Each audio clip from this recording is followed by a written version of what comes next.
"You're sleeping with all of us 3 Apache women," told the virgin giant Apache, who bought a house. A lonely giant buys a crumbling adobe house on the edge of town, hoping only for silence and shelter. But when he opens the door, the lamplight reveals 3 Apache women inside, widows driven from their land, standing proud with children at their side. The town gasps in scandal. Whispers swirl in the saloon. The church bell tolls as gossips murmur. That virgin giant, he's sleeping with all of them. But scandal is the least of his troubles.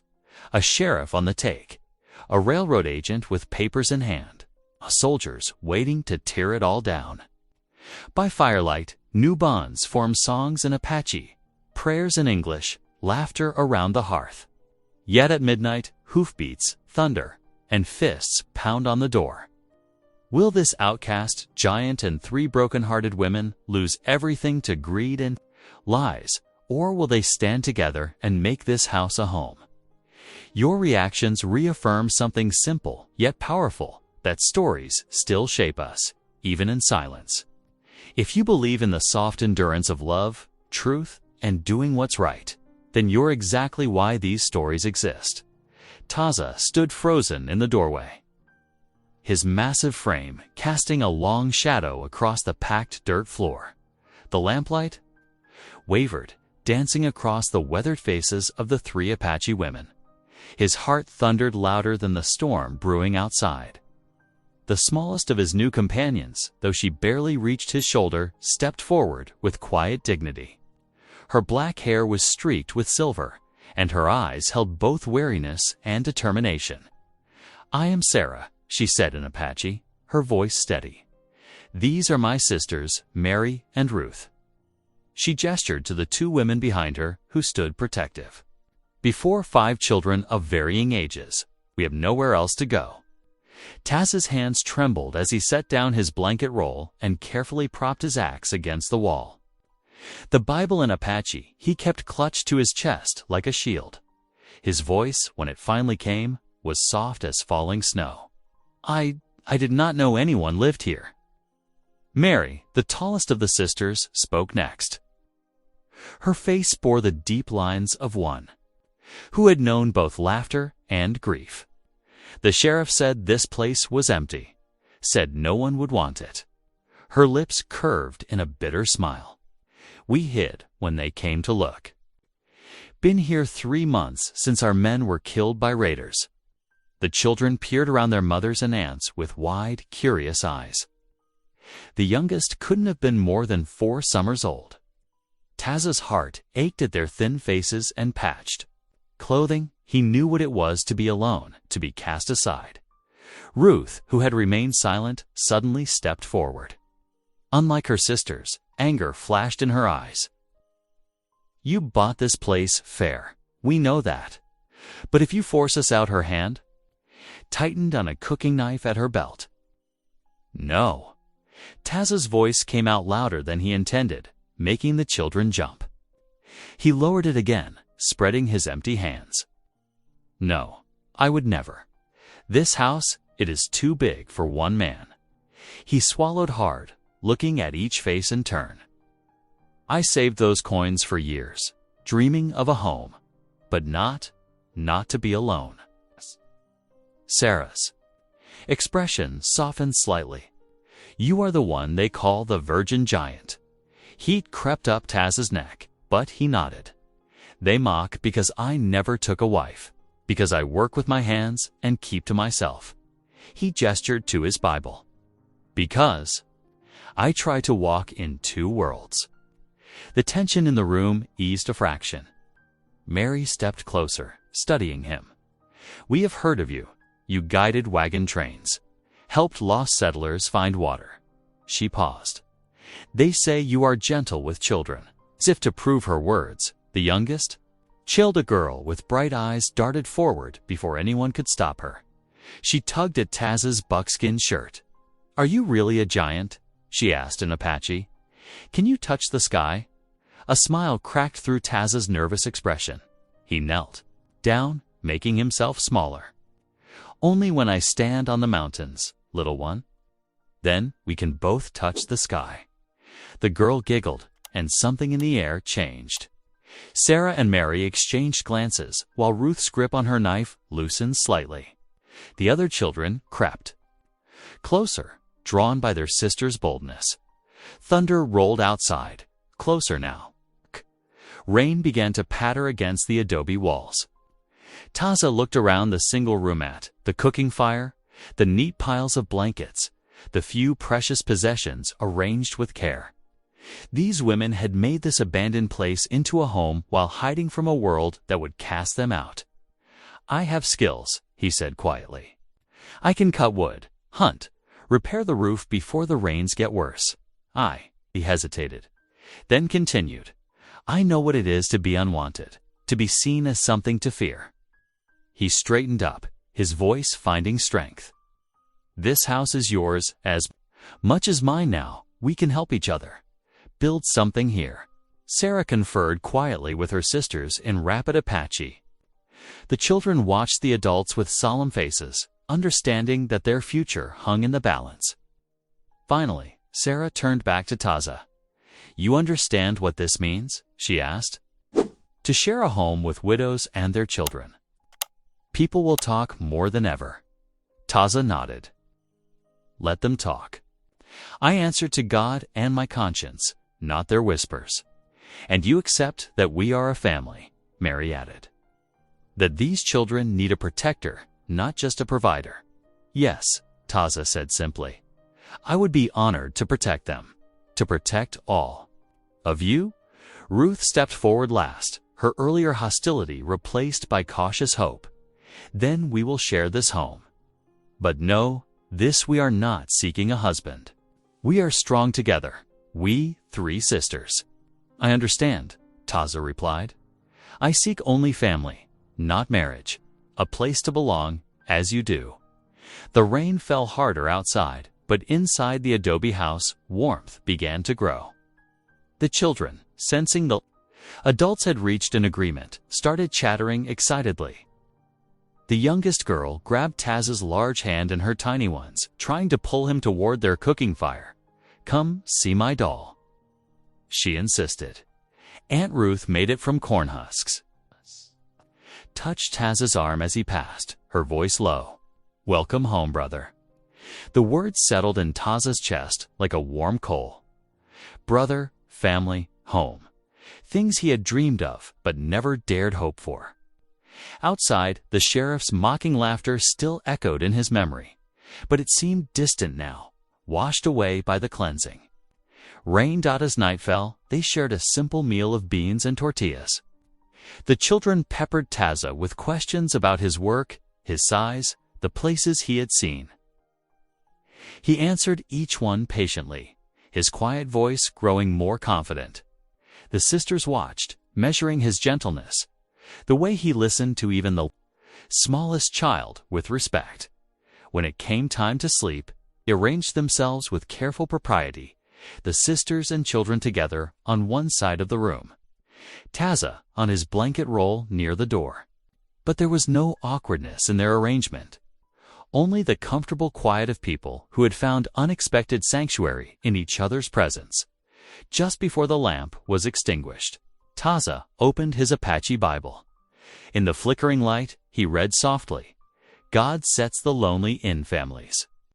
The words hung in the darkness like a promise, like a prayer already answered. Thunder rolled again, but none of them felt afraid. They had found something stronger than storm or sheriff or society's scorn. They had found belonging. The storm intensified. Rain lashing against the adobe walls like angry fists. Lightning flashed through the window, illuminating the tense scene inside. Taza stood just inside the doorway, his massive frame seeming to fill the small room, while the 3 Apache women remained gathered protectively around their children. "I have the deed here," Taza said softly in Apache, reaching slowly into his shirt to withdraw the paper. His movements were deliberate, careful not to startle anyone. "I bought it fair at auction today." Sarah, the eldest sister, stepped forward to examine the document. Her weathered fingers traced the official seal. Then she passed it to her sisters. "The paper is real," she admitted, her voice tight. "But this house has been our shelter since the soldiers drove us from the reservation 3 weeks ago. We have nowhere else." Taza's heart clenched at her words. He knew too well the pain of displacement, of watching armed men destroy everything you called home. Instead of demanding they leave, he moved to the corner furthest from them.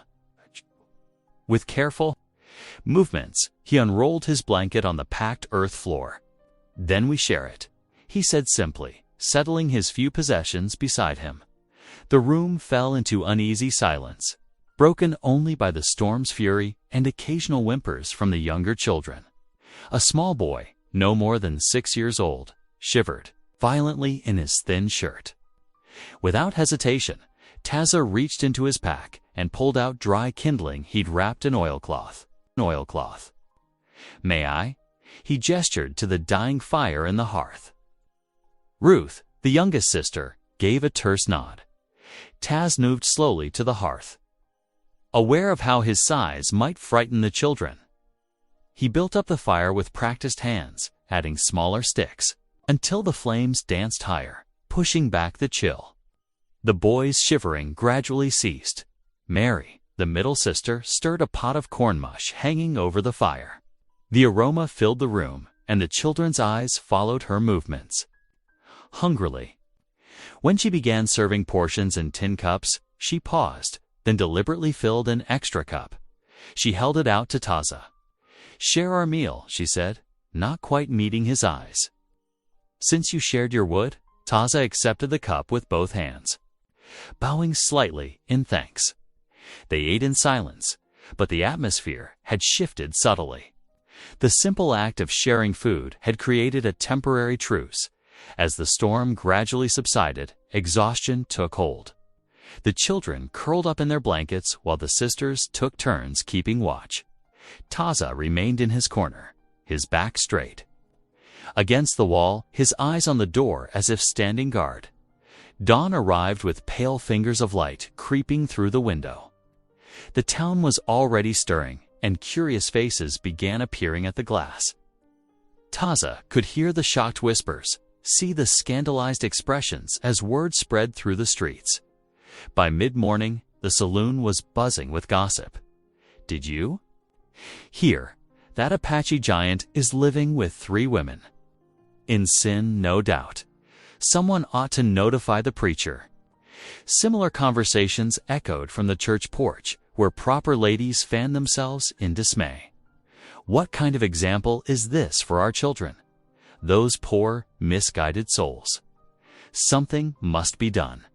Taza paid them no mind. He shouldered his axe and headed to the scrubland behind the house. The rhythmic sound of his chopping soon filled the air, a steady counterpoint to the murmurs of scandal. Inside, the women fell into their own routine.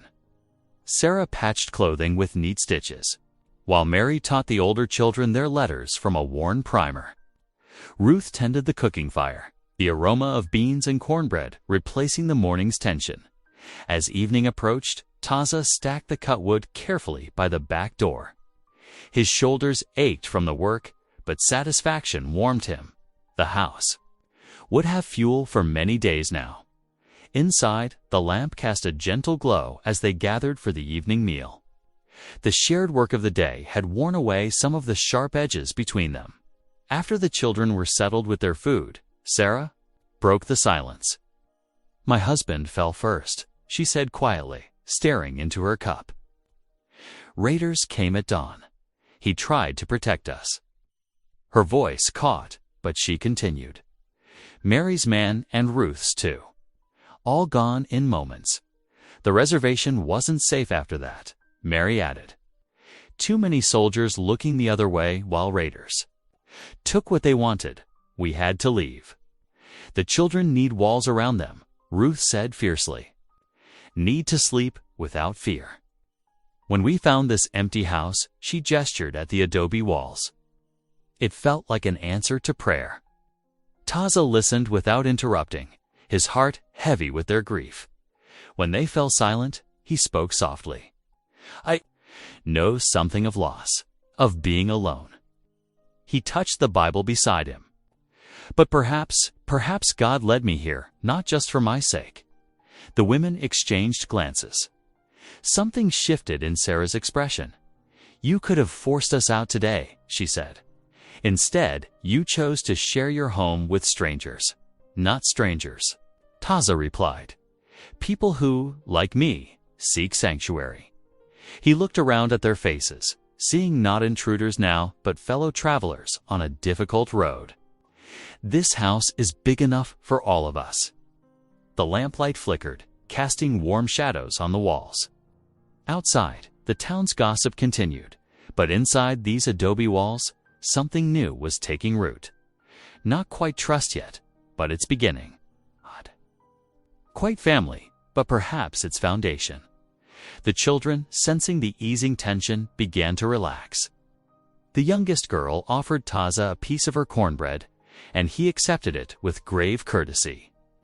Small gestures, building bridges word by word. Meal by meal. As night settled over the house, the shared space felt different than it had that morning. Where fear and suspicion had reigned, now sat the quiet possibility of belonging. None of them could have predicted this arrangement, yet here they were. Brought together by circumstance and held together by choice. The day's work had taught them more about each other than words could have. Taz's gentle strength with the children. The sisters' fierce dedication to their family. The simple dignity with which they all faced the town's judgment. These things spoke, louder than any declaration could have. The morning sun cast long shadows across the dusty street as Taza made his way to the town clerk's office.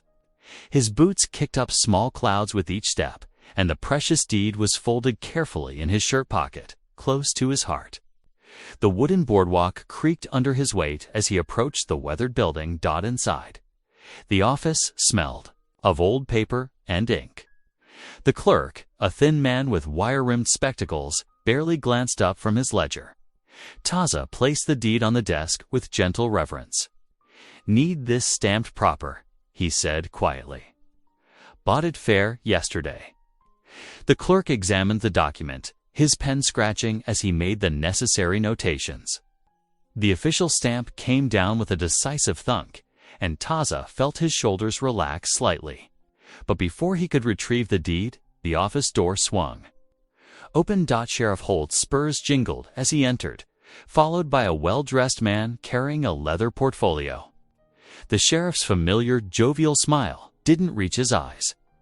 "Well now, if it ain't our new property owner," Holt drawled, hooking his thumbs in his gun belt. "Taza, meet Mr. Phillips here. He represents the railroad's interests in our fine town." Phillips adjusted his silk tie, looking down his nose at Taza. "There seems to be a problem with your acquisition," he said, his voice crisp and cold. "Those squatters you're harboring, they're trespassing on what will soon be railroad property. We're planning a spur line through that exact location." Taza's hand moved to cover the deed. "Paper's legal," he said firmly. "Paid fair price. My house now." Sheriff Holt's smile turned predatory.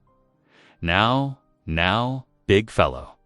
Nobody's disputing you paid for it. But the railroad has certain rights. Eminent domain and such. Fancy legal terms you might not understand." "I understand right from wrong," Taza replied, his voice quiet but unbending. "House is mine. Women and children need shelter." Phillips opened his portfolio, withdrawing a document covered in small print. "This is a notice of intent to acquire. The railroad's offering fair compensation, of course. Best take it before things get complicated." Taza stood at his full height, towering over both men. His silence spoke volumes as he carefully folded the stamped deed and returned it to his shirt pocket. Close to his heart, Sheriff Holt's hand drifted to his gun belt. "That's right. Just think it over. But don't take too long. Shame if anything happened to that fine adobe house. Accidents do happen, especially to folks who don't know their place. Taza moved toward the door, his face impassive.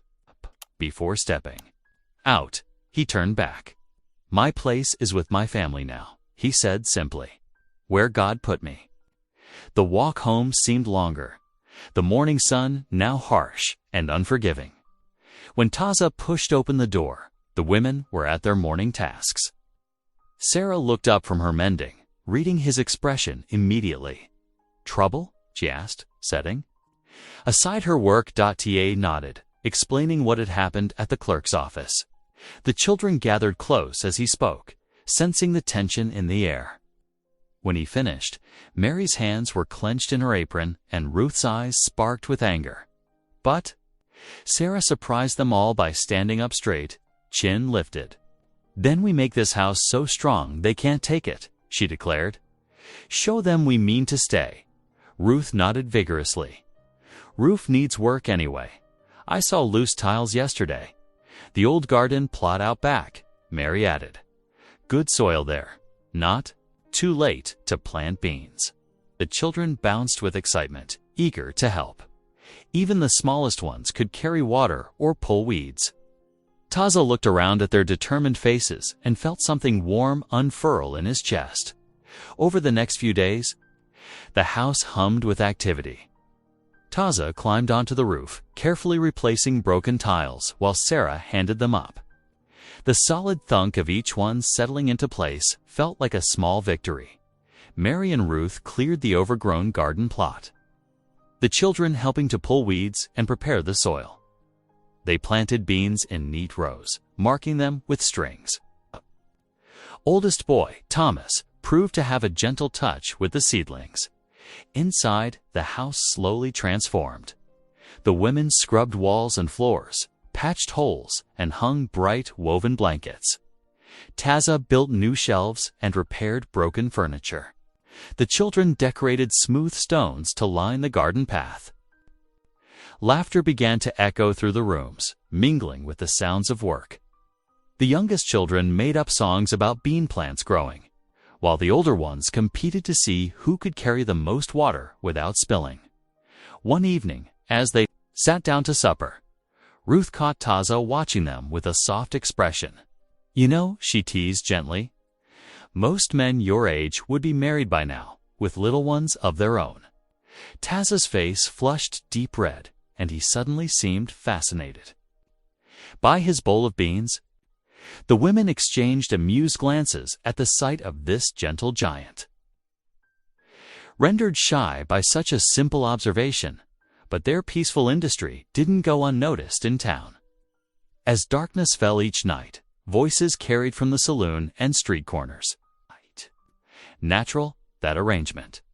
Living in sin, plain as day. Someone ought to do something about it. Yet, inside the adobe walls, such whispers held no power. The lamp burned warm and steady on the table as they gathered each evening. The children practiced their letters, the women mended and planned. And Taza's quiet presence anchored them all. When the little ones grew sleepy, Sarah would sing old songs in Apache, her voice soft and clear. Sometimes Taza would join in, his deep bass weaving through her melody. The harmony seemed to settle into the very walls, making the house feel more like home with each passing day. They worked side by side, sweated together, shared meals and stories. What had begun as an uneasy arrangement was transforming into something else entirely. A family forged not by blood, but by choice and circumstance. In the lamp's gentle glow, surrounded by the sounds of children breathing and women softly talking, Taza often touched the deed in his shirt pocket. The paper was becoming worn at the edges, but its promise remained strong. This was home now, and he would defend it with everything he had. The adobe walls, once cold and empty, now held warmth and life. Each repair, each planted seed, each shared meal added another layer of belonging. Against the sheriff's threats and the railroad's schemes, they were building something stronger than mere ownership. They were creating sanctuary. Sunday morning dawned clear and bright. the church bells pealing across the dusty town. Inside the adobe house, the women moved with nervous energy, helping children into their best clothes, smoothing wild hair, and straightening worn but clean dresses. Sarah paused in her preparations, hands twisting her shawl. Perhaps we shouldn't go. The townfolk won't want us there. God's house, Taza said simply, buttoning his only white shirt. His large fingers moved carefully over the small buttons. We have right to worship too. Ruth touched the worn Bible. On the shelf, the one written in Apache. It's been so long since we heard preaching. The children need to learn of faith. Mary nodded, though her eyes were worried. But the stares, the whispers, Taza stood to his full height, his presence filling the small room. I walk with you. No shame in seeking the Lord. The children gathered around him like ducklings, their faces bright with excitement at the prospect of an adventure. Little Thomas took Taza's huge hand without hesitation, while his sister Emma clutched at her Aunt Sarah's skirts. They walked together down the dusty street, the morning sun warming their backs. Taza's steady stride set the pace, the women and children falling in behind him like a small parade. A few early risers stopped to stare from their porches, and shutters creaked as curious eyes peered out. The white-painted church stood proud against the blue sky, its simple cross reaching toward heaven. As they approached the steps, the buzz of conversation from inside suddenly hushed. Taza opened the door, ducking his head to enter, and the silence became absolute. Rows of townspeople turned to stare, faces ranging from shocked to hostile. Someone gasped audibly. A few women clutched their children closer as though wildness might be catching. The women behind Taza straightened their spines. Though their eyes remained lowered at the pulpit, Reverend Collins paused in arranging his Bible. The preacher was a weathered man with kind eyes and silver at his temples. For a long moment, he studied the newcomers. Then a warm smile spread across his face. "Welcome, brothers and sisters," he called out, his voice carrying clearly through the stunned silence. "How blessed we are this morning, for truly God's house is open to all nations." He stepped down from the pulpit and walked straight to Taza, extending his hand. Taza engulfed it in his own massive grip, careful not to squeeze too hard. "There's room in the back pews," Reverend Collins said, loud enough for all to hear. "Please, make yourselves comfortable." The whispers started as they moved to their seats. Heathens in God's house. The nerve of them, that giant Apache. Bold as brass, but the Reverend's voice rose above the murmurs as he began the service. Today's reading comes from Acts, chapter 10. Then Peter began to speak. "I now realize how true it is that God does not show favoritism, but accepts from every nation the one who fears him and does what is right."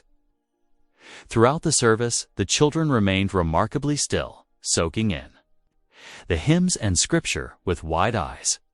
Sarah translated portions in whispers, helping them follow along. Taza sat quietly, his presence both protective and reverent. When the final hymn ended and people began to file out, several children broke away from their parents to cluster around Taza. They stared up at him in wonder, whispering among themselves about his height. "Are you really a giant?" a small boy asked, earning a sharp Tommy. From his mother, Taza's eyes crinkled at the corners. Without a word, he reached down and gently lifted the boy onto his shoulders. The child squealed with delight, and soon others were begging for their turn. The ice began to crack as children's laughter filled the churchyard. A woman in a neat gray dress approached them, her manner direct but kind. "I'm Mrs. Clara McKay, the schoolteacher," she said, meeting Taza's eyes without flinching. "I want you to know I respect what you did today. It takes courage to face down prejudice with dignity." She turned to the women. "Your children would be welcome in my classroom if you wish. Every child deserves an education before they could respond. A cluster of men gathered near the church steps caught their attention. The railroad agent, Phillips, stood among them, speaking in low, urgent tones.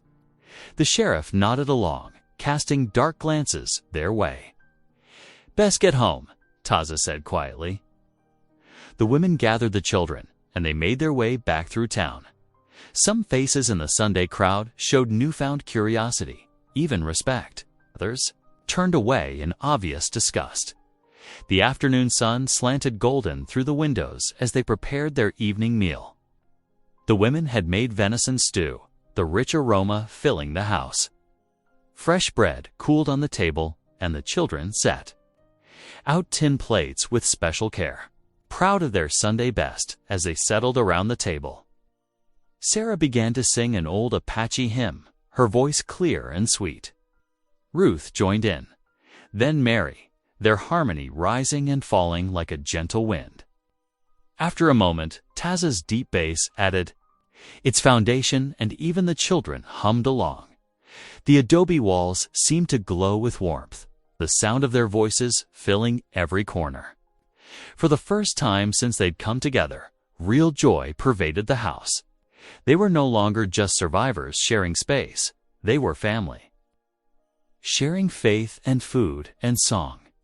The peace of the moment shattered when little Emma noticed something. By the door. Look, a paper. Taza rose and retrieved the note that had been slipped under the door. His face remained impassive as he read, but his jaw tightened. Without a word, he handed it to Sarah. She read aloud in a shaking voice, "Leave, or we'll burn you out." The children huddled closer to the women. Mary's hand trembled as she ladled more stew. Ruth's eyes filled with angry tears. But Taza stood, moving to check the door's heavy bolt. His movements were calm, deliberate. When he turned back to his frightened family, his expression held not fear, but firm resolve. "We stay," he said simply. "This is our home now. God led us here together. We trust in Him." The lamplight flickered across their faces, worried, yes, but strengthened by his quiet determination. They finished their meal in subdued conversation, the hymn's harmony still echoing in their hearts. A reminder that faith could overcome fear. Outside, the sunset painted the adobe walls rose gold, while inside, the family drew closer together, finding courage in unity. They had faced scorn and threats before, but now they faced them not alone, but as one. The week crept forward with watchful eyes and tense shoulders. Each night, Taza walked the perimeter of their small property, his axe held ready, boots crunching. Softly in the dirt, the moon cast long shadows across the adobe walls, and every rustle of wind through scrub brush demanded his attention. During daylight hours, life took on a determined rhythm. The crack of Taza's axe rang out as he repaired the rickety fence posts, while inside, the steady grinding of corn filled the kitchen. Nietzsche worked the stone matad with practiced hands, showing the children how their grandmothers had done it for generations. "Like this," she would say, demonstrating the smooth back-and-forth motion. "The corn must be fine as dust for good tortillas." In the packed dirt of the yard, Mrs. McKay had shown them how to scratch out letters with sticks. The children took to it eagerly, practicing their names and simple words while the women worked. Even Taza found himself drawn to their lessons, watching from the corner of his eye as he split logs for the cook fire. "See here?" Sarah would say, helping little Thomas form the shapes. "That's your name in English?" The boy's face would light up with pride, and Taza's heart would warm at the sight. It was on the third day that Nietzsche approached Taza as he worked. Her manner hesitant but determined. "There is something you should see," she said, disappearing into the house. When she returned, she carried a carefully folded paper, brown with age and soft at the creases. "My husband carried this always," she explained, spreading it on the rough wooden table. Before the soldiers, her voice caught, but she pressed on. "It shows our rights to land near the reservation. The government man signed it himself. Ta. studied the document with intense concentration, his finger following the elaborate script. Though this treaty didn't mention their current home, it proves something vital, that the law could recognize their right to property. This could help us, he said quietly. Show we have standing with the white man's papers. That afternoon brought an unexpected ally. Mrs. McKay arrived, carrying a stack of worn primers and readers, her gray dress dusty from the walk. The children crowded around, eager for real books to study. But she pulled Taza aside, her voice low and urgent. I heard talk at the telegraph office, she said. The railroad men, they're planning to bribe the territorial officials to push through their claim regardless of your deed. Taz's jaw tightened, but he nodded his thanks for the warning. Mrs. McKay squeezed his arm briefly before turning to help the children with their lessons. The kitchen filled with warm scents as evening approached. Ruth and Mary worked together at the cookfire, preparing fry bread for supper. The soft pat-pat of dough being shaped mingled with quiet laughter as they shared old stories. Remember when grandmother caught that rabbit with her apron? Mary asked, and Ruth's eyes crinkled with mirth. And fed the whole family with one skinny hair. They finished together, their giggles drawing smiles from the children. Taza sat in his corner, whittling a small wooden horse for Thomas.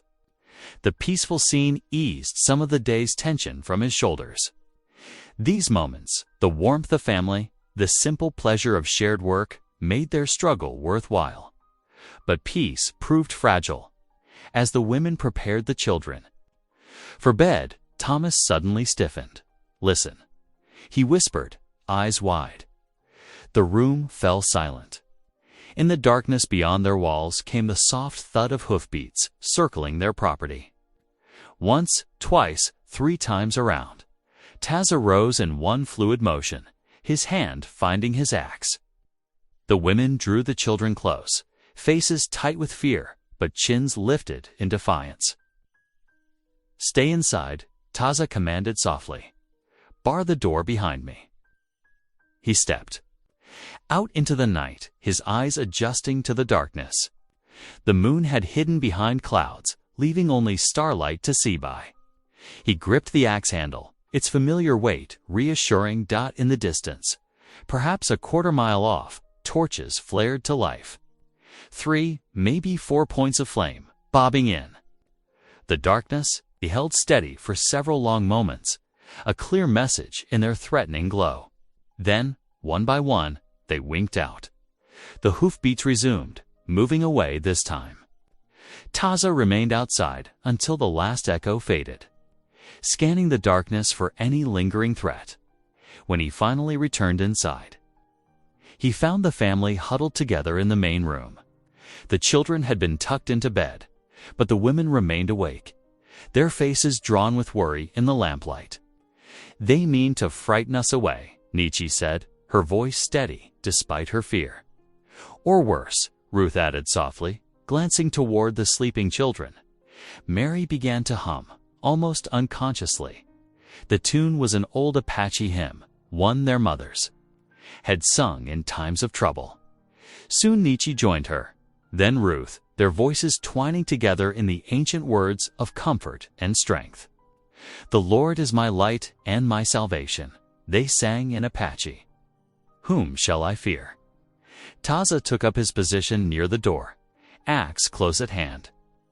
Through the long hours until dawn, the women's quiet singing rose and fell, a shield of faith against the darkness outside.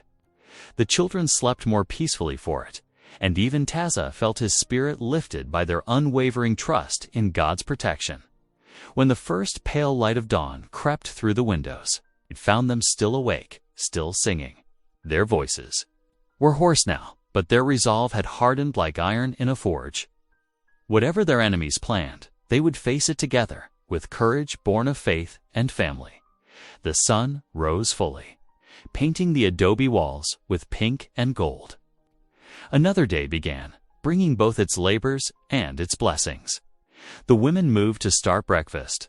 The children stirred in their beds, and Taza stepped outside to check the property in daylight. Life would go on. They would make sure of it. Dawn found Taza walking the dusty path to the small white church on the edge of town. His heart was heavy, but determination drove each step forward. The morning sun cast long shadows as he approached the weathered building where Reverend Collins lived in the attached quarters. The preacher was already outside, tending to his small vegetable garden.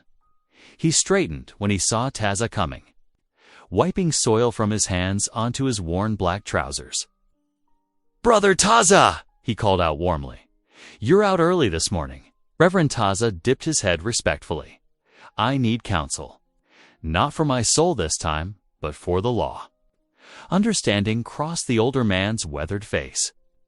"Come inside. Sarah just made coffee." In the preacher's humble study, surrounded by books and the scent of coffee, Taza explained their situation. He spoke of the railroad's threats, the deed to his house, and Natchez treaty papers. The Reverend listened intently, occasionally nodding as he sipped from his tin cup. "There might be a way," Reverend Collins said finally, setting down his cup. He moved to a shelf and pulled out a thick book of territorial laws. "The Homestead Act gives certain rights to those who improve and live on the land, even to those not born citizens." He gave Taza a meaningful look. "You mean we could fight the railroad? In court?" Taza's voice held quiet hope. "It won't be easy," the Reverend cautioned, turning pages. "But yes, we can file a countersuit asserting your rightful ownership, the improvements you've made, the fact that you're living there with a family. These things matter in homestead law." For the next hour, they pored over legal documents together. The Reverend showed Taza how to properly file the papers, explaining each step in careful detail. Though the words were complex, Taza absorbed them with intense concentration. "The odds are slim," Reverend Collins admitted. "The railroad has money and influence. But sometimes the Lord works through the smallest chances." When Taza returned home, he found the women already busy with preparations. Somehow word had spread about his planned court appearance, and they were determined he should look his best. "You can't go before the judge looking like a woodcutter," Natchez declared, measuring him with experienced eyes. She and her sisters had already gathered their finest cloth and thread. Throughout the afternoon, the women worked with skilled hands, adjusting one of their late husband's suits to fit Taza's towering frame. The children watched with fascination as the giant of a man stood patiently for fittings. Like a bear being groomed by sparrows, Thomas and the other children found their own way to help. Gathering around Taza's worn boots with rags and determination, they got a shine like mirrors. Thomas insisted, rubbing vigorously at the leather. His sisters joined in, giggling as they worked, making a game of who could make their section SHINIEST. T.A. said, watched them with quiet gratitude, marveling at how these small people had come to care for him. Their laughter eased some of the worry. From his heart, the next morning dawned clear and cool. Taza dressed carefully in his altered suit, which fit remarkably well thanks to the women's skilled needlework. Mrs. McKay had kept her promise to loan him her late husband's mule, a sturdy creature that seemed unbothered by Taza's size. "Remember," Natchez said as she straightened his collar one last time, "you speak for all of us now." The ride to the courthouse took nearly an hour. Taza used the time to pray silently, clutching both his deed and Natchez's precious treaty papers. The courthouse loomed before him, its wooden steps well worn by the feet of those seeking justice, or sometimes merely its appearance. Inside, the clerk's office smelled of dust and old paper. The clerk, a thin man with ink-stained fingers, looked up as Taza ducked through the doorway. His eyes widened slightly, but he maintained his professional demeanor. "May I help you?" asked, adjusting his spectacles. Taza carefully laid out his documents. His voice was soft but clear as he explained their situation, just as Reverend Collins had coached him. He spoke of buying the house fairly, of the family he now protected, of their improvements to the property. When he showed Natchez treaty papers demonstrating the government's previous recognition of Apache land rights. The clerk leaned forward with genuine interest. "I've never seen one of these original treaties," the clerk admitted, handling the document with unexpected reverence. He studied Taz's face, seeing perhaps more than just the Apache giant of town gossip. "I'll file your countersuit today. The hearing will be set for next month." The sun was setting by the time Taza returned home. Delicious smells wafted from the adobe house. The women had prepared a celebration meal with their humble provisions. Simple pinto beans simmered with wild onions and thick slices of yellow squash sizzled on the cookstone. "Tell us everything," Ruth urged as they gathered around the table. Even the children sat quietly, sensing the importance of the moment. Over their simple feast, Taza recounted his day at the courthouse. Hope bloomed in their eyes as he described the clerk's respectful treatment and willingness to file their case. As the evening deepened, talk turned more personal. The women spoke of their lost husbands' memories, both sweet and painful. Mary remembered how her Samuel could make her laugh even on the hardest days. Ruth's eyes grew distant as she recalled John's gentle ways with their children. "And you, Taza?" Nietzsche asked softly. "Have you never had a family before us?" Taza was quiet for a long moment, staring into the cooking fire. "No," he finally answered. "Always alone. Too big, too quiet. The other young men called me the Virgin Giant." He gave a small, sad smile. "But God has been merciful. He led me to this house, to all of you." The tender moment was shattered by loud voices from outside. Drunken shouts and laughter drifted from the direction of the saloon, growing clearer as a group of men passed near their house. "That Apache giant thinks he can beat us in court." One voice sneered. "We'll crush him like a bug.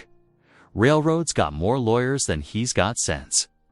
Another added, followed by cruel laughter. The children huddled closer to the women, while Taza rose to check that the door was securely barred. When he returned to the fire, he found the family watching him with worried eyes. "Don't fear," he said quietly, his deep voice steady despite the doubt gnawing at his own heart. "God has brought us together. He will not abandon us now." The women nodded, drawing strength from his words, though they could not see how his hands trembled slightly as he stoked the fire. In the privacy of his thoughts, Taza wrestled with his faith. The railroad men's threats rang true. What chance did an Apache giant and 3 widows have against such power? Yet as he looked around at this unlikely family, at the children drifting to sleep in their mother's arms, at the women who had sewn his suit with such care, at the simple home they were making together, he found his resolve hardening once again. Whatever came next, they would face it as one. The fire crackled softly, casting warm light on their faces as they sat together in comfortable silence. Outside, the drunken voices faded into the distance, leaving only the familiar night sounds of the desert. Another day was ending in their shared home, and for now, that was enough. The days following Taz's court visit settled into a gentle rhythm. Morning light would find smoke already rising from their adobe chimney as the women prepared breakfast, while Taza split wood in the cool dawn air. His powerful strokes sent chunks of pine flying, each piece perfectly sized for their cooking. "Fire. You split wood like my father used to," Nietzsche remarked one morning, watching him work. "But your seasoning of food." She shook her head with a smile. "That needs teaching." That afternoon, the women gathered Taza in their kitchen. They showed him how to grind chilies just so, how to know when the cornmeal was fine enough, how to tell by smell when the beans were perfectly done. His huge hands, so skilled with an axe, learned to measure pinches of salt with surprising delicacy. Like this, Ruth demonstrated, adding dried sage to a pot of rabbit stew. Not too much, just enough to remember the mountains. Taza nodded solemnly, concentrating as if studying scripture. The women exchanged knowing smiles at his earnestness. Out in the yard, the children proved eager students themselves. They watched with wide eyes as Taza demonstrated the proper way to stack wood for splitting. "Stand back," he instructed firmly, positioning Thomas and his sisters at a safe distance. "Watch how the grain runs. That shows where it will split." The children nodded seriously, absorbing every word. Even the youngest copied his stance, holding stick-sized axes with exaggerated care. "Like this, Uncle Taza?" Thomas asked, mimicking the giant's movements with his stick. Taza's heart warmed at the title. He nodded approvingly. "Just like that, little one." As evening approached, Mary called everyone in for supper. The table was crowded, but cozy, laden. With beans, fresh tortillas, and wild greens the women had gathered. The familiar sense of home filled the room. Wood smoke, cooking corn. And the sage Mary had been drying in bundles. They had just settled in to eat when urgent knocking startled them all. Taza rose quickly, but it was Mrs. McKay's voice that called out, "Please, let me in quickly." Taza opened the door to find the schoolteacher flushed and breathing hard, as if she'd run all the way from town. Her usually neat hair had come loose, and fear showed plain on her face. "Come in, sit," Mary urged, pulling out a chair. "What's wrong?" Mrs. McKay caught her breath, accepting a cup of water with trembling hands. "I was at the mercantile, doing my evening shopping, when I overheard. The sheriff and that railroad agent in the back room. They didn't know I was there." She took another shaking breath. "They're planning a raid. The sheriff means to claim the women are fugitives from the reservation. Use that as excuse to arrest them. Then the railroad can claim the properties abandoned." Silence fell heavy as a winter blanket. The children huddled closer to their mothers, while Taz's hand unconsciously sought his axe handle. "When?" he asked quietly. "Soon, maybe tonight." They were drinking, talking loose, but they meant it. Mrs. McKay's eyes showed her distress. "I came as soon as I could slip away without being noticed." Nietzsche stood, gathering the children. "We should pack, be ready to run." But Taza shook his head. "No, running proves their lies. This is our home. We stay together." The women exchanged glances, then nodded slowly. They had run before. This time felt different. "Everyone will sleep in the main room tonight," Taza decided. "Children in the middle, mothers around them. Watch by the door." They quickly cleared the supper dishes, spreading blankets on the floor. The children, sensing the tension, stayed quiet as their mothers settled them down. Taza positioned himself near the door, axe close at hand. His broad shoulders a shield between his family and whatever might come. Mrs. McKay insisted on staying too, settling herself near the children with a book of stories to help keep them calm. As darkness deepened outside, she read softly about Daniel in the lion's den, her steady voice a comfort in the tense room.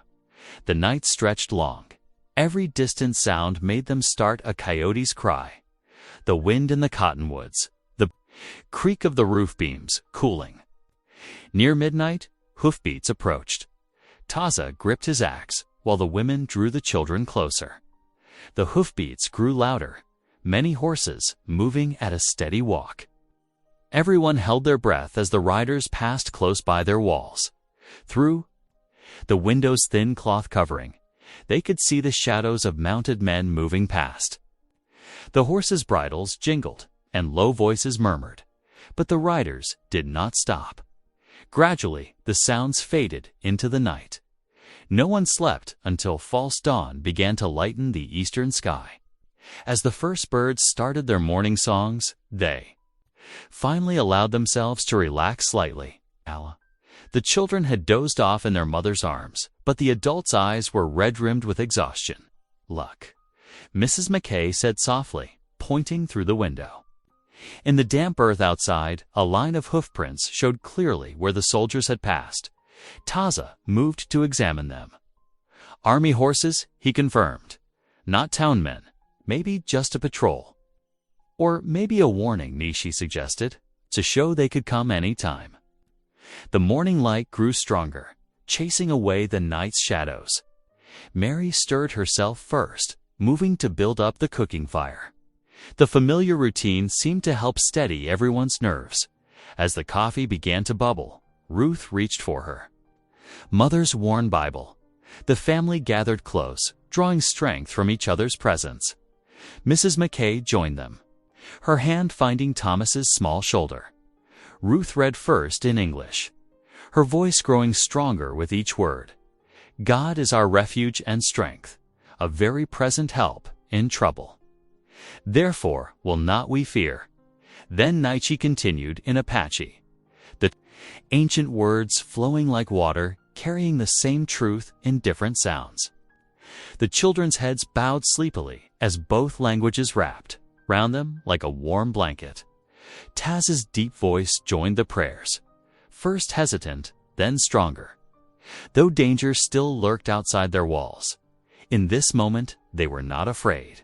They were family, bound by something stronger than blood or law. As the sun rose fully, Mary insisted everyone eat. She wrapped warm tortillas around eggs and beans, passing them around the table. The simple food tasted better for being shared. Slowly, laughter began to return. Thomas made his sisters giggle by mimicking Taz's serious expression.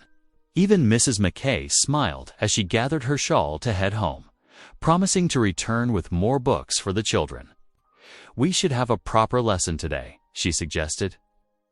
Reading and figures won't wait for the railroad. The children groaned good-naturedly, but their eyes sparkled. Normalcy felt like its own kind of victory. Looking around the breakfast table, Taza saw not a collection of outcasts and widows, but a true family. Whatever came next, they would face it together. The night's vigil had proved that beyond doubt. As he rose to begin the day's work, Ruth touched his arm. "Thank you," she said simply, "for staying, for protecting us." Taza ducked his head, shy as always under direct praise. But his heart was full as he stepped out into the morning light, axe resting easily on his shoulder. The hoofprints would fade with the next rain. The family's bond, he knew, would only grow stronger. Dawn painted the courthouse steps in golden, light as Taza adjusted the collar of his new shirt. The women had worked late into the night, sewing and pressing until the simple cotton gleamed crisp and white against his dark skin. Now, standing beside the three women and their children, he drew himself up to his full imposing height. "Remember," Ruth whispered, smoothing Thomas's hair, "we walk in with dignity." The courthouse doors loomed before them, heavy oak panels that had seen decades of frontier justice. As Taza reached for the handle, he noticed his hand trembling slightly. He paused, said a silent prayer, then pulled the door open. The courtroom buzzed with whispers as they entered. It seemed the whole town had packed themselves onto the hard wooden benches, eager for the spectacle of the Apache giant's hearing. Taza felt their stares but kept his eyes forward, escorting his family to the front row. The railroad agent, Maxwell, lounged against the plaintiff's table in an expensive Eastern suit. His lip curled as he watched them pass. Behind him sat the sheriff, thumb hooked in his gun belt, a smirk playing at the corners of his mouth. But there were friendly faces too. Reverend Collins sat straight-backed near the front, his weathered Bible in his lap. Beside him, Mrs. McKay offered an encouraging smile, her gray eyes fierce with determination. She had helped Taza practice his testimony for hours, drilling him on the proper forms of address. The bailiff's voice rang out, "All rise for the Honorable Judge Harrison." The judge entered, his black robes swishing as he took his seat. He peered over his spectacles at the crowded room, then at the papers before him. "Case number 178, he intoned. "Railroad Development Company versus Taza. No surname given, regarding property deed, and right of residence. Taza stood when called, his voice quiet but clear. "Yes, Your Honor." The proceedings began with Maxwell presenting the railroad's case. His voice dripped with false concern as he described the unfortunate situation of squatters occupying land needed for progress. Furthermore, Maxwell declared, "These women are fugitives from the reservation, making their presence here illegal, regardless of who claims ownership." A murmur rippled through the courtroom. Taza felt the women stiffen beside him, but they held their heads high. When his turn came, Taza approached the bench. His massive frame made the courtroom feel smaller, but his manner remained gentle. From his pocket, he carefully withdrew two papers, his deed of purchase and the treaty document. "Your Honor," he began, just as Mrs. McKay had taught him, "I bought this house fair at auction. Paid silver coin I earned by honest work." He laid the deed on the judge's desk. Then, with deliberate care, he smoothed out the treaty paper. "This shows promises made to my people, promises broken." His voice carried to every corner of the suddenly silent room. "We seek only a home, a place for children to sleep safe." The judge studied both documents, frowning thoughtfully. Even Maxwell's smirk faltered as minutes ticked by. Finally, Judge Harrison looked up. "The deed appears properly executed. As for the treaty," he paused, considering. "It demonstrates precedent for native land rights in this territory." A different kind of murmur swept the courtroom. Taza heard a child whisper, "Mama, what does that mean?" "The court will take these matters under advisement," the judge announced. "We will reconvene tomorrow morning for my ruling." As they filed out of the courthouse, hope bloomed cautiously in Taza's chest. Children ran ahead down the dusty street, their excited voices carrying back, "The giant may keep his house." Did you hear what the judge said? Their joy was infectious. Even the women allowed themselves small smiles as they walked home together, heads held high despite the stares of townsfolk. That evening, their adobe house glowed with warmth and celebration. Mary had prepared a feast of their best food. Fresh tortillas, spiced beans, and even a precious chicken stewed with chiles. The children played tag around the table while the adults talked quietly of the day's events. "You spoke well," Nietzsche told Taza, passing him another tortilla. "Like a chief." Taza ducked his head, embarrassed by praise as always, but pride straightened his shoulders. For the first time since buying the house, victory felt possible. After supper, Ruth brought out her mother's old guitar. Its strings were worn, but her fingers remembered the hymns. Soon all their voices joined together, English and Apache words weaving through the lamplight. The adobe walls seemed to glow with contentment. The children fell asleep on their blankets, smiling even in dreams. The women's eyes shone with happy tears as they tucked them in. Taza sat in his corner, heart full as he watched his family at peace. None of them heard the horses approach. The first warning was a thunderous kick at the door. Before Taza could rise, it burst open. Soldiers poured in, rifles ready, filling the room with shouts and terror. "Everyone against the wall," the sergeant barked. "These women are under arrest for desertion from the reservation." The children screamed as rough hands seized their mothers. Taza surged to his feet, but two soldiers slammed rifle butts into his stomach. As he doubled over, they struck his head, sending him crashing to his knees. "No," Ruth cried. "We have rights." "The judge, shut your mouth," a soldier snarled. Twisting her arm through blood-blurred vision, Taza saw them shackling the women's wrists. The children wailed, reaching for their mothers as soldiers dragged them apart. Taza tried to rise again. A boot caught him in the ribs. Heavy iron manacles snapped around his wrists. More boots, more fists. He could taste blood. "Get the giant out where everyone can see." Someone ordered. Rough hands seized him, hauling him through the doorway. His feet scraped across the threshold of the home he had fought so hard to protect.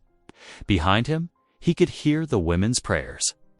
Mixing with their children's sobs, they threw him into the street's dust. Torchlight painted savage shadows on the faces of townsfolk gathering to watch. Through swelling eyes, Taza saw Maxwell and the sheriff standing back, smoking cigars as they observed their plan unfold. The last thing Taza heard before darkness took him was the sound of his family's cries echoing from the adobe walls that had finally begun to feel like home. Dawn crept cold through the barred window of the jail cell. Taza shifted on the hard wooden bench, every movement sending waves of pain through his battered body. The iron manacles had rubbed his wrists raw. During the night, and dried blood flaked from cuts on his face. Even breathing hurt, his ribs protesting with each careful inhale. Outside, across the dusty street, he could hear the women's voices rising from the prison wagons. Their words carried clearly in the morning air, prayers mixed with quiet reassurances. To the frightened children, a guard barked an order, followed by the sharp sound of a rifle butt striking metal. The voices fell silent, but only for a moment before resuming softer. Yet unbroken. Taz closed his swollen eyes, remembering how peaceful the house had felt just yesterday evening. The memory of shared songs and happy children made his chest ache worse than any beating. He had failed them, failed to protect a family that had grown so dear to him. Bootsteps echoed down the jail corridor. Keys rattled, and Taza looked up to see Reverend Collins standing outside his cell. The preacher's kind face was drawn with concern as he took in Taza's injuries. "Oh, my friend," Collins said softly, "what they did to you, it isn't right." Then the guard unlocked the cell door just wide enough for the Reverend to slip inside. He carried his worn Bible and a tin cup of water. Taza accepted the water gratefully, his cracked lips stinging as he sipped. The women, Taza's voice was rough. "The children, they're holding strong," Collins assured him, settling onto the bench beside him. Mrs. McKay brought them blankets and food early this morning. The soldiers wouldn't let her stay, but she's gone to telegraph the Indian Affairs Office about this injustice. A cry from one of the children drifted through the window. Taza's hands clenched, making the chains rattle. "I should have known better," he said bitterly. "To think they would let us live in peace. To think God would grant us such mercy, such mercy." The Reverend was quiet for a moment, thumbing through his Bible's pages. "Do you remember the story of Joseph?" he asked finally. "Sold into slavery by his own brothers, imprisoned unjustly." "God abandoned him too," Taza muttered. "No," Collins's voice was firm. "God was with Joseph even in his darkest hours, working purpose through pain. Joseph himself said what others meant for evil, God meant for good." He paused. "Your purchase of that house brought shelter to 3 widows and their children. Created a family where there was only loneliness. Whatever happens next, that good was real." Taza stared at his chained hands. "What good is there in this? In chains and cages?" More voices rose from outside, townsfolk gathering to gawk at the prisoners. Some called out jeers and cruel laughter, but other voices muttered uneasily about the treatment of women and children, about the giant who had only tried to make a home. Through the cacophony, a sound caught Taza's ear. From the wagon across the street came a melody, soft but clear. Naichi was singing, her rich voice carrying the ancient hymn her grandmother had taught her. One by one, the other women joined in, their harmonies weaving together like a blanket of sound wrapping around their children. Reverend Collins recognized the tune. Though the words were in Apache, "Amazing Grace," he whispered. How sweet the sound! Tears stung Taza's eyes as the hymn continued. He remembered his mother singing the same song long ago before the soldiers came. The melody spoke of endurance, of faith passed down through generations of suffering. Yet here it was still, rising from a prison wagon, carrying hope. "Your family hasn't lost faith," Collins said gently. "Perhaps you shouldn't either." More townspeople were gathering now. Some still jeered, but others fell quiet, listening too. The women's song? Taza saw Mrs. McKay standing apart from the crowd, her gray head bowed in prayer. Near her, a group of children who had played with his family at church stood wide-eyed, clutching their mother's skirts. The day crawled past in waves of heat and pain. Collins stayed as long as he could, reading scripture and offering what comfort he could, but eventually the guard ordered him to leave, locking Taza alone again with his thoughts and the distant sounds of his family. As evening approached, the street grew quieter. The jeering crowds drifted away to their suppers and comfortable homes. In the cooling air, the hymn rose again from the wagon, softer now, weary but undefeated. The children's voices joined in, having learned the melody through the long hours. Taza sat in his cell, letting the familiar notes wash over him. His body still ached, his wrists still bled, but something in his heart had steadied. He thought of Joseph in his Egyptian prison, of generations of his people holding to faith through darkness. Perhaps that was what faith truly meant, not victory or comfort, but the courage to endure together, to sing in the night. He closed his eyes and added his own deep voice to the hymn, letting the harmony bridge the distance between cell and wagon. Together, their song rose to meet the first stars appearing in the purple evening sky. The chains still bound his wrists, but they could not chain his spirit. Whatever came next, they would face it as a family, their bonds stronger than any iron. In that moment, Taza felt God's presence more clearly than he had in all his days of freedom, not in power or deliverance, but in the quiet strength to endure, to love, to sing songs of hope in the darkness. The hymn continued as night deepened, a thread of grace connecting those who had found each other against all odds. And though tears still stung his eyes, Taza's heart was at peace. They were not abandoned. They were not alone. They had each other, and that was its own kind of miracle. Days crept by like molasses in winter. Taza marked time by the changing angles of sunlight through his cell window, and the rhythm of guard changes. His bruises had faded from angry purple to sickly yellow, but the ache in his heart remained sharp as ever. The clatter of boots on wooden planks announced Mrs. McKay's arrival. She carried a covered basket, her gray hair escaping its usual neat bun. The guard barely glanced up from his newspaper as she approached Taza's cell. "The children made these," she whispered, passing cornbread and dried beef through the bars. Her eyes sparkled with something more than kindness. "But I bring other news, too." "I've been searching through the land office records," Taza accepted. The food with gentle hands that seemed too large for such delicate work. Mrs. McKay leaned closer, her voice dropping even lower. "The railroad never filed a proper claim on your adobe, not one single paper. Their threats are built on sand." She straightened her shawl, speaking louder for the guard's benefit. "Reverend Collins sends his regards. He's been quite busy with church matters." The way she emphasized those last words told Taza there was more meaning hidden beneath them. Hope stirred in his chest, though he kept his face carefully neutral. Throughout the day, small faces appeared at his window like prairie flowers after rain.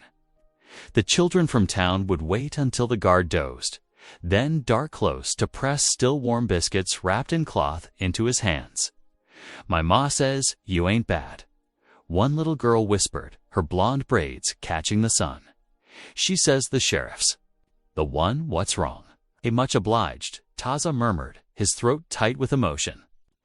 These simple acts of kindness, these crumbs of hope offered by tiny hands, moved him more deeply than any grand gesture could have. He could hear his family's voices sometimes, carried on the wind from their wagon prison. The women still sang, still taught the children their letters by scratching in the wagon bed's dust. Their courage fed his own. Looking at the children's innocent faces at his window, Taza made a silent vow. He would protect them all, not just his Apache family, but these town children too, who saw with unclouded eyes.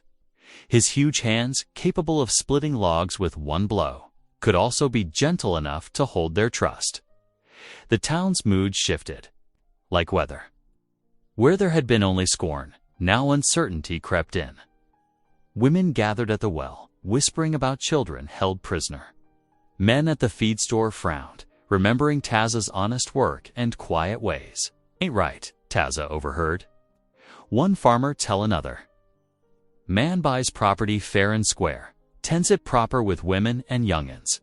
Then this happens." "Railroads got too much power," came the reply, throwing weight around like they own God's earth complete. Evening painted the cell walls gold when heavy, uneven footsteps approached. Sheriff Holt swayed in the doorway, whiskey, fumes rolling off him like fog. His badge caught the light as he stumbled closer, grinning with mean pleasure.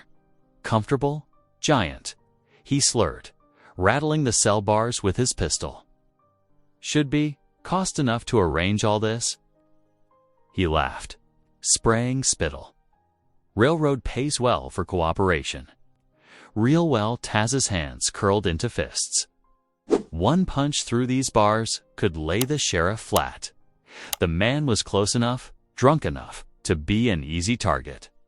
Violence beckoned like a fever dream, but Taza remembered the children's faces. At his window, the women's songs of faith. What lesson would it teach them if he gave in to rage now? What kind of man did he want to be in their eyes? Slowly, deliberately, he unclenched his fingers. Let his hands fall open in his lap. The sheriff's taunts continued, but Taza sat still as stone, letting the words wash over him without taking root. Finally, Holt grew bored with his silent prisoner. He staggered away, leaving only the sour reek of whiskey behind. In the quiet that followed, Taza heard a familiar hymn start up from the wagons. The children's voices joined in, sweet and clear. That night, sleep carried him home to the adobe house. In his dreams, lamplight glowed warm through the windows. Laughter rang from every room. The women cooked and sang. Children played in the yard, and he split wood with steady strokes, each piece adding to their shared warmth. He woke to gray dawn and iron bars, but despair no longer weighed on his chest. The dream's peace lingered, not as a torment of what was lost, but as a promise of what could be again. Mrs. McKay's discovery about the railroad's false claims, the children's fearless kindness, the turning tide of town opinion, all these were like streams joining into a river of possibility. Taza stood, his full height making the cell seem smaller. Through his window, he could see the wagon where his family waited. They had not broken, neither would he. Their strength flowed into him, just as his flowed to them. A circle unbroken by prison walls or prejudice. He had been right to choose restraint over revenge. Right to hold fast to dignity when baited by a drunken sheriff. These were the lessons he wanted the children to learn, that true strength lay not in violence, but in endurance. Not in hatred, but in hope. The morning sun crept higher, warming his face through the bars. Somewhere in town, Mrs. McKay and Reverend Collins were gathering evidence against the railroad's schemes. His family still sang. The children still believed in him. Ties attached. The rough adobe wall of his cell, so like the walls of home. They would return there, he knew now with quiet certainty. Not through force or fury, but through truth and patience and the surprising kindness of neighbors. His dream of lamplight and laughter wasn't just a memory, it was a beacon drawing them forward. Showing the way home, morning sunlight cast long shadows across the dusty street as townsfolk gathered around the auction block. The same weathered wood where Taza had first claimed his home now stood ready to tear it away. Whispers rustled through the crowd like wind through prairie grass. Sheriff Holt swaggered onto the platform, vest stretched tight across his belly. "By authority of this office, I declare the Apache's deed invalid. Bidding starts at $50. You have no such authority." Reverend Collins pushed through the crowd, his normally gentle voice sharp with anger. He jabbed a finger at the sheriff. "This is corruption, plain and simple. Taking bribes from the railroad to steal a man's rightful property." The sheriff's face flushed red. "Watch yourself, Reverend. Even a man of God can find himself in trouble." Behind iron bars, Taza strained to see through his cell window. His heart hammered against his ribs as he watched the scene unfold. The railroad men lounged near the platform, smoking cigars with smug satisfaction. "Do I hear $50? Sheriff Holt called out, trying to drown the rising murmurs of discontent. "I hear fraud." Mrs. McKay's voice cut through the morning air like a whip crack. She hurried forward, gray hair escaping her bun, clutching a sealed envelope. "This just arrived from Santa Fe." She climbed the platform steps, unfolding official papers with trembling hands. "The territorial office confirms the railroad never filed any claim to this land. Not one document." Gasps rippled through the crowd. Mrs. McKay held the papers high. "This auction is illegal. The sheriff is selling property he has no right to touch." "Now see here," Sheriff Holt reached for the papers. But Mrs. McKay stepped back. The townsfolk pressed closer, faces dark with anger. "Read it," someone shouted. Others took up the cry. The soldiers posted near the wagons shifted uncomfortably, glancing at each other. One young private adjusted his rifle strap, clearly reluctant to act against his neighbors. "Is it true?" demanded Tom Wilson, the blacksmith. "Have you been taking railroad money to steal that Apache family's home?" The crowd's mood had turned dangerous as a summer storm. Where there had been whispers of scandal, now there were open accusations. The sheriff stood alone on his platform, power crumbling like sand between his fingers. The courthouse benches groaned under the weight of eager spectators. Sunlight streamed through tall windows, casting long rectangles across the wooden floor. Taza stood tall despite his chains, his quiet dignity filling the room. Mrs. McKay approached the bench, her gray skirts rustling.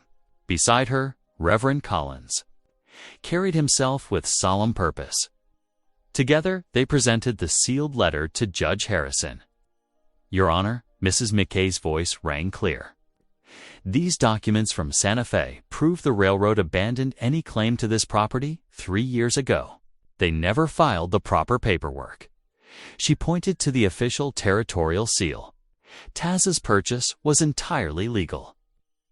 The judge adjusted his spectacles, studying the papers with careful attention. Whispers rippled through the crowd like wind through dry grass. Sheriff Holt's face darkened to a dangerous purple. "This seal is authentic," Judge Harrison declared at last, though reluctance tightened his mouth. "The territory's records are clear. The railroad has no claim to this land, and therefore," he paused, gathering himself. "Therefore, Taz's deed stands valid and binding." Gasps echoed off the high ceiling. Sheriff Holt leaped to his feet. "This is outrageous. You can't quiet." The judge's gavel cracked like thunder. "Sheriff, you'll hold your peace or face contempt charges." The townsfolk turned on Holt, their former fear transformed to scorn. "Shame," someone called out. Others took up the cry. Outside, soldiers quickly released the women from the wagon. Their skirts swirled as they ran toward the courthouse steps where Taz awaited. The bailiff struck off his shackles with 2 sharp clicks. Naishi reached him first, followed by her sisters and the children. They crashed together like waves meeting shore, arms entangled in an embrace that spoke louder than words. Cheers rose from the crowd, drowning out Sheriff Holt's curses by sunset.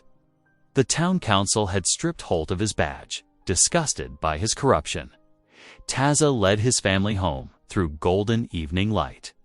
The adobe's walls glowed warm and welcoming, as if they too celebrated justice's triumph. Inside, lamplight soon flickered through clean windows, and the sounds of singing drifted into the deepening dusk. The days that followed bloomed with fresh beginnings. Wagons creaked up to the adobe house, loaded with gifts of flour, sacks, and timber planks. Sarah Miller, the baker's wife, brought still warm bread, her eyes downcast with shame for her earlier gossip. "We was wrong about you folks," she admitted. Pressing the loaf into Nachie's hands, Mrs. McKay arrived each morning with her slate and books, gathering the children in the cool shade of the porch. Their eager voices reciting letters mixed with the steady thump of Taz's axe as he split wood. Even the tiniest ones learned quickly, their small fingers tracing figures in the dust, while older children helped sound out simple words. The women worked the earth behind the house, breaking ground for corn. Their strong hands planted row after row, singing old songs that made the work lighter. Town children often lingered after lessons, fascinated by the Apache planting songs. Their mothers, at first anxious, soon relaxed at the sight of shared play and laughter. Up on the roof, Taza worked alongside men who had once mocked him. They passed tools and steadied beams, respect evident in their careful attention to his instructions. His massive hands moved with surprising gentleness, showing younger men how to lay shingles just so. One evening, as lamplight softened the adobe's walls, Running Deer, the youngest widow, sat beside Taza as he mended a chair.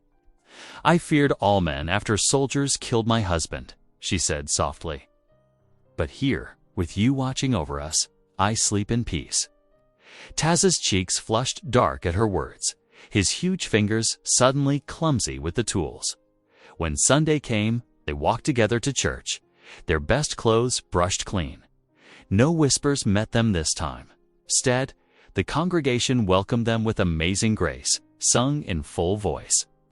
Reverend Collins beamed as Taza ducked his head through the doorway, children clinging to his huge hands.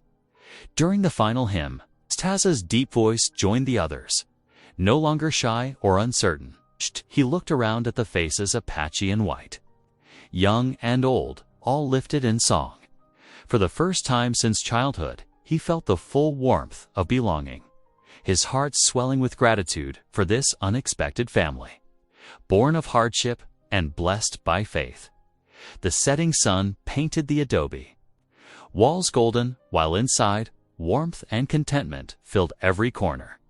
Lamplight danced across the long wooden table, now properly mended and polished smooth by Taza's careful hands. Steam rose from earthen bowls of rich venison stew, and the scent of fresh cornbread made mouths water.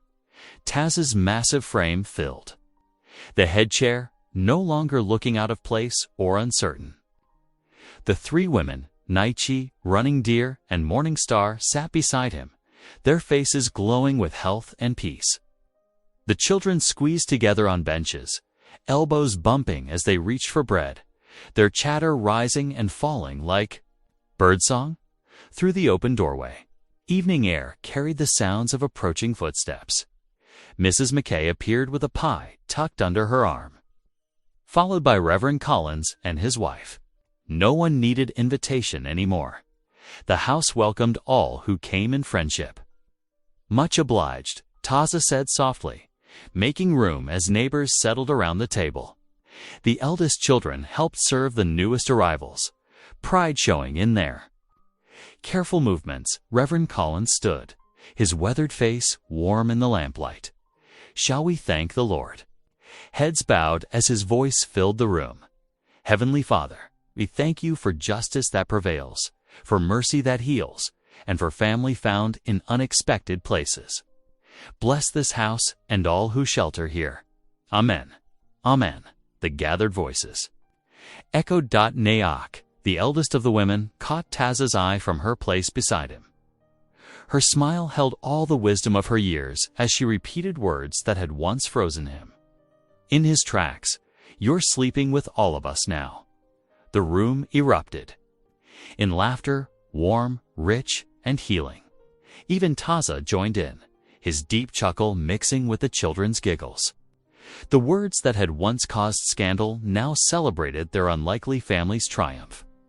Through the open door, the first stars appeared in the darkening sky. Taza gazed out at the land that had finally become home, his heart full. The desert wind carried the scent of sage and the sound of distant coyotes, familiar music to accompany their evening of Thanksgiving. Thank you for watching. If this one reached you, consider subscribing. I'll be back tomorrow with more meaning, more humanity.